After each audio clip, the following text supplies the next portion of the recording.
that, because she hadn't responded yet to me when the program was printed. I think she was kind of ignoring me until I kept bothering her. But I have a very special guest tonight. One of the things that's the most dear to me about Beta is our motto, which is let us lead by serving others. And that is truly what makes us better people, is serving others. And I know that you all know that in here, and you have put in so many service hours. And we asked you to help our service project this year. And we chose one. My friend tonight is from, I went to high school with her. She is also a former Beta Club member. We were in the Beta Club together, which was about 5 years ago. And she agreed to come here tonight and talk to you about the service project that's very dear to her heart. When I knew we were coming to San Antonio, I called her or I messaged her and said, Randy, can you please tell me a service project that we can do here in San Antonio area? And she immediately told me one, and I'm not going to share her story because she's going to share it with you tonight. And I already appreciate all the things that have come in, the boxes and the gift cards that have come in that you've donated and given. And we're also going to have a service room tomorrow over in the High Riverwalk on the ballroom floor. And so if you have anything else, or if you want to come help in the service project room, we would love for you to come. It's going to be on the Rio Grande side of the ballroom. So right now I'm going to let Brandy Guerra come to the microphone.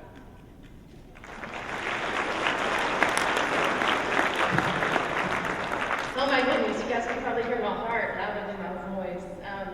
I have to be honest, this is the first time I've ever shared this story, and I'm not going to get through it without tears, so I'm just going to apologize for that now. It's been about 22 years that I sat in this very city, in this very convention as a Beta member. I was a sophomore in high school, and you never could have convinced me that I would move from the very seat you are sitting in to speaking to you on this stage tonight. I was telling one of my best friends from high school that I was asked to speak to you guys tonight, and I asked her, should I tell our secrets of how to survive a fun and crazy Beta convention, and she highly suggested I probably not tell any of our secrets, and she did remind me that we were restricted to our hotel room for 2 days, and we could not leave once we were caught what we had done. So we thought it was really cool that this city houses thousands and thousands and thousands of boot camp graduate guys. Once we realized that, we were restricted to our hotel room for many days of convention after that. So 3 years ago, my husband and I moved here to San Antonio from the Dallas area.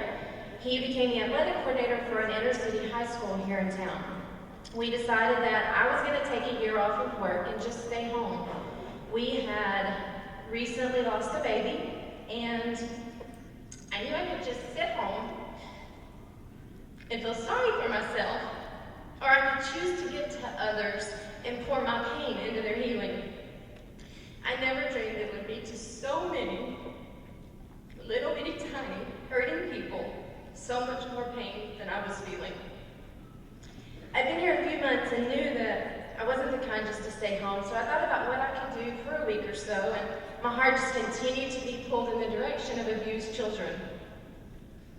I had never been around an abused child that I knew of, but my heart wouldn't give up. I Googled different ideas, and one in particular just continued to pop up in my search.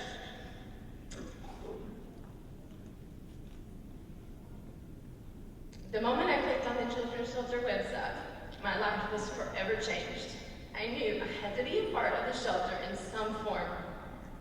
I quickly became a volunteer in their emergency shelter. Their emergency shelter houses from newborns to age 14, coming directly out of their homes into foster care. They're rescued from forms of abuse that I pray none of you in this room will ever have experienced or ever have to experience. The very minute that I walked through the doors of their little cottage, which is where the children stay, my heart was in awe. I expected to see sad, broken, scared children, but what I saw were women pouring in their love into the lives of other kids. I went 2 days a week for about 6 months, and the kindness for these children never changed. I rocked newborns that had never been held by a mother. I held a 2-month-old baby girl in a body cast that was thrown off the couch by her daddy. I played with 1 and 2-year-old children covered in bruises, and I patted 4-year-olds to sleep. I was scared to close their eyes because of things that had happened to them while they were sleeping. Abuse is very, very real. In March of that year, my husband and I had become foster parents with another agency here in San Antonio, but we felt the need to serve under the children's shelter. And in December, 2 years ago, that happened. I knew I had to rescue a child. When I was contacted back in June from Dana about an organization here in town that would benefit as your service project, there was no question who I would hope you would choose. I truly had no idea that Beta would choose the shelter, but I was ecstatic to hear the good news. Often we truly never know how legit the organizations are that we choose to help out, but I've been there. I've been inside their doors and in the everyday, real-life world of the shelter, and I promise you, there is no one more deserving of the gift you are giving them than the shelter. You may think as a high school student you're not impacting anyone, but let me tell you, each and every one of you sitting in this very room, you're not only about to impact a life, you're quite possibly about to save a life, and not just one. I can give you a very long list of ways that your donations will bless the shelter. But more important, you know you're about to give these children a safe place from a very, very dark world that they know as home. Being taken from their home, their parents, what they believe to be normal, most of us will never know how that really feels. How scary and traumatizing that is, to be taken from the arms of the one they know as family and to be placed with faces they've never seen before. I do know that there's no better place on earth that they could go in their time of healing than to the children's shelter.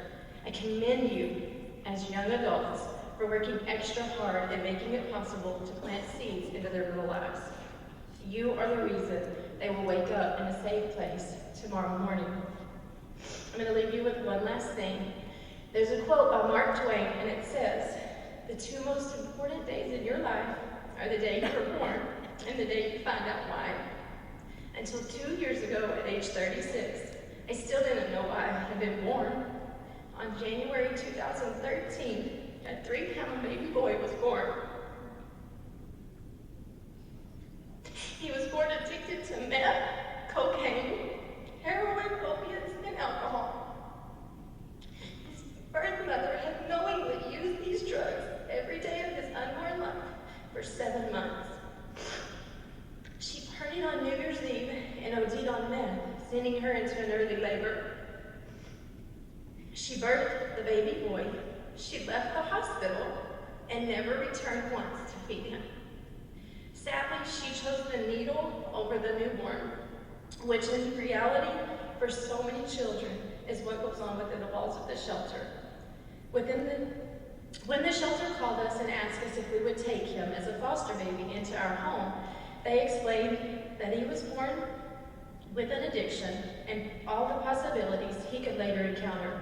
They were not good, and I was scared to death. I had never done a drug and didn't know what to do for a newborn that was addicted to 5 of them. What I did know was I was being called to step out of my comfort zone, take a step of faith into a world very unknown to myself. I took the step. You have to understand, I grew up in a very small, tiny little country town here in Texas, but my husband grew up on the streets of inner city San Antonio. He is not afraid of too many things. On January 15, 2013 at 2:30 p.m., my husband and I, scared to death, walked into the newborn ICU, met and held that 3-pound baby boy. I watched my husband melt into his tiny little hands. At that very instant, I knew it was the day I had found out why I was born.